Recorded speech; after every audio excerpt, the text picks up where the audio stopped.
The Newsday continues here on One News Now. I'm Charles Lejano. Presidential frontrunner Bongbong Marcos is now campaigning around Bataan. Recall that back in 2016, Marcos Jr. won in Bataan by 100,000 votes versus incumbent Vice President Leni Robredo.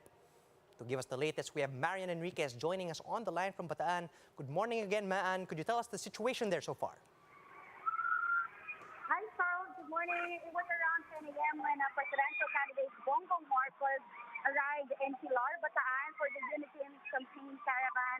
An hour late from the initial schedule, Marcos Jr. made a stop at St. Joseph's Cathedral here in Balanga, where he will now also proceed to Balanga People's Center or the Bataan People's Center here in Balanga City. And also later this afternoon, the Unity team will then proceed to Zambales for their grand rally in the Zambales Court Complex. Apparently, Mayor Sala Duterte is running mate.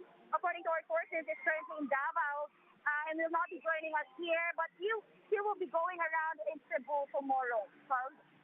Okay, Maan, we are seeing images here of the caravan. Could you give us an estimate as to how many people are currently attending Marcos Jr.'s campaign in Bataan?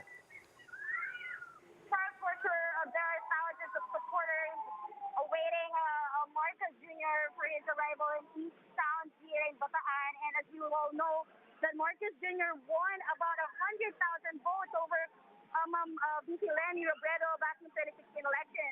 He got about 184,670 votes versus VP Leni's 84,241. So that's really a huge gap, right? And in Zambales, it's the same as well as Marcos got about 163,000 votes, while VP Leni got 103,000 votes. So that's about 60,000 difference. Right, Maan, you mentioned Balanga earlier. Which parts of Bataan will Marcos Jr. be visiting for the rest of the day? So actually, the starting point or the assembly point was in Pilar, and now we're in Balanga, Bataan right now. And a lot of people are now out on the streets, yelling, screaming, BBM's name, and we're now heading the grand rally in Bataan People's Center. We will be heading to Zambales already for the 4 p.m. grand rally in the sports complex. You mentioned ex-Senator Bongbong Marcos is also scheduled to visit Zambales later. Do you know the rest of his itinerary for that event? The number you dial. Right. Thank you. That's Marian Enriquez reporting on the line from Bataan. Candidates no longer need to secure permits for in-person campaigns in areas under alert levels 1 and 2. This comes after the COMELEC en banc approved the recalibrated rules for in-person campaigning. Currently, there are no more areas in the country under alert level 3, which means all campaign activities are allowed in all areas without permits from the COMELEC Campaign Committee. Aside from this, COMELEC Commissioner George Garcia says 100% venue capacity is now allowed under Alert Level 1. And for areas under Alert Level 2, up to 70% venue capacity will be allowed. The COMELEC also said that they will schedule for next week the random testing of ballots. This despite the poll body not yet receiving a formal request from the camp of Vice President Leni Robredo, cried foul over the printing of ballots in January without the presence of accredited witnesses. Garcia also says COMELEC is conducting the random testing even without the formal request to ensure transparency and the integrity of the elections. COMELEC is also set to release guidelines for this random testing soon. Let's check in on the latest updates from some of our senatoriables. Members of the Rise for Risa movement came out in support of the re-electionist senator's quote, healthy buhay at hanap buhay advocacy. The group says they support Ontivera's re-election bid due to her advocacy for stronger democratic institutions and equitable economic development, among others. Senator Joel Villanueva is supporting proposals to distribute unconditional cash transfers to mitigate the rising prices of fuel and commodities. But Villanueva says there's no need to review the oil deregulation law at this time And he said it would be better to explore options to immediately address the rising oil prices. Meanwhile, senatorial candidate Rodante Marcoleta says calls for fare hikes and wage increases are both reasonable at this point. But in an interview with one PHS sa Totoo Lang, the lawmaker said big companies should take the initiative to increase their employees' wages, even without an order from the government. Pareho namang legitimate yung kanilang panawagan. Ang question dito, ilang kayang kumpanya ang makaka-comply? Siguro, simulan na natin do sa 1,000 corporation siguro. Palagay ko, ito naman yung mga progresibong mga companies ito. At matagal na rin silang nakinabang doon sa kanilang mga empleyado na mababa naman ang pasweldo sa mga nakaraang panahon. Sila ay may kakayahan na magbigay siguro ng increase kahit na huwag na nating hintayin kung ano yung pagtitibay nating wage increase sapagkat mahirap talaga ang kalagayan ng mga manggagawa ngayon. Vice President Leni Robredo continues her campaign in Basilan today. And Robredo is the first presidential candidate to campaign in the said province since Jovito Salonga back in 1992. Ryan Ang reports from Basilan. After the grand rally in Isabela City, Basilan yesterday, the Robredo-Pangilinan tandem is set to visit more communities in Basilan, Zamboanga del Sur, and Zamboanga del Norte. Residents of Barangay Marang-Marang, Isabela City, Basilan warmly welcomed Vice President Leni Robredo after she arrived riding a bangka with Mayor Dada Hataman. Robredo had a dialogue with the community to know their current situations and needs and how they can help the community. Robredo said earlier that she's already doing this with or without election. And if elected, her promise includes this kind of leadership, wherein the president goes underground, especially to poor and far-flung communities, to personally know their problems and needs. After this, Robredo went to the Basilan Women, Executives and Legislators Summit in Barangay Tabyawan, where she gave a keynote message to attendees. She's also set to visit Sindangan Municipal Hall for a meet and greet with barangay officials before going to the Zamboanga del Norte People's Rally. VP Leni will also attend a town hall at Ateneo de Zamboanga University Multipurpose Hall, where they will also be blessed by Father Caral San Juan. The Robredo-Pangilinan tandem will cap the day off with a grand rally at Aclimaco Freedom Park in Zamboanga City. Boyra de la Torre, Yan Constantino, Eric Santos, and River Maya are set to perform in the event. For News 5, Ryan Ang, We Are One News. This just in, Miss Philippines Tracy Maureen Perez ends her Miss World journey in the top 12.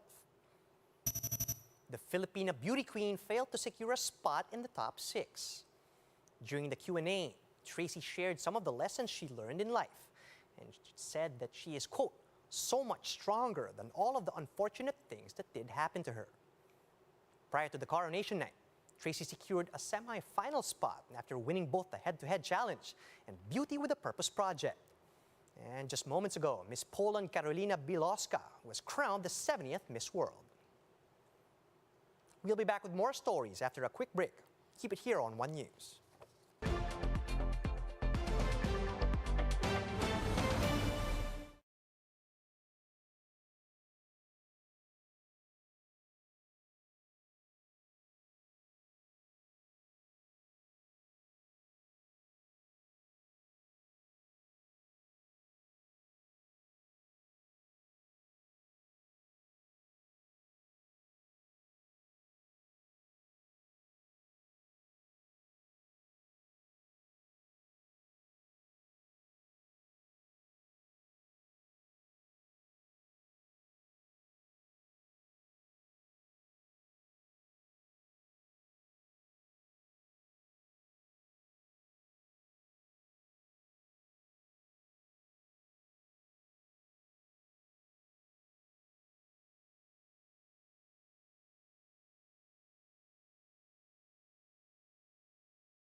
You're still watching One News Now. I'm Charles Lejano. After a month-long hiatus from campaigning, presidential candidate Manny Pacquiao is back in his hometown to secure his supposed bailiwick. To give us the latest updates from the ground, we now have Mon Gualvez reporting on the line from General Santos City. Good morning, Mon. Was Senator Pacquiao given a hero's welcome in Gensan? Good morning, Charles. Well, as you said, more than a month after the start of the official campaign period, Senator Manny Pacquiao is finally back in his home base here in Mindanao to woo voters. And as expected, he was warmly welcomed here, especially in his place here in General Santos City, Charles. Mon, is Senator Pacquiao still confident about the so-called solid Visayas and solid Mindanao? All right, Charles, before Senator Pacquiao used to say that he holds Visayas and Mindanao votes, but yesterday, the presidential candidate clarified that he doesn't just want to solid the Vismin votes, but all the poor people in the Philippines as well. It's a big promise, but he is actually expecting to double his efforts in campaigning on the ground right now, Charles. Talking about promises, Mon, we understand that Senator Pacquiao has offered to give free pabahay to some. What are some of the other promises that Pacquiao gave his kababayans as he now bats for the presidency? All right, so Pacquiao led the inspection actually yesterday in the part of Malapatan, Sarangani, where a new Pacman village will be built, in which more than 1,000 housing units will be built on this 8-hectare land that Pacquiao himself funded. The senator promises, win or lose, he'll be giving the houses through the Pacman village. And aside from this, Pacquiao also led the inauguration of the new building built with the help of his funds in Sarangani Provincial Hospital. Charles. Mon, one person who has remained relatively silent for this entire time throughout the campaign is, of course, the senator's mother. Have we heard from Mommy D now that Pacquiao is campaigning in Gensan? We all know that Mommy D has a lot of fans, actually, and even if she's not usually spotted in her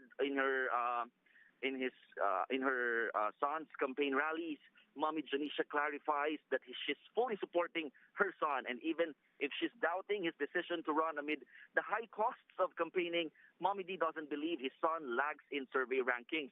But she admits, as a mother, it's painful to hear people pointing out to his or to her son as stupid, and in which she is actually requesting Manny if she can join the campaign rallies, especially if it will be done or it will be done in Mindanao per se, Charles. Mon, what does Senator Pacquiao's schedule look like for the rest of the day? Well, this afternoon, Senator Manny Pacquiao will make rounds of Sultan Kudarat, particularly the towns of Tacurong and Isulan, before going to Tantangan, South Cotabato. And right now, we are actually doing, we are on the way to Tacurong in Sultan Kudarat. Charles.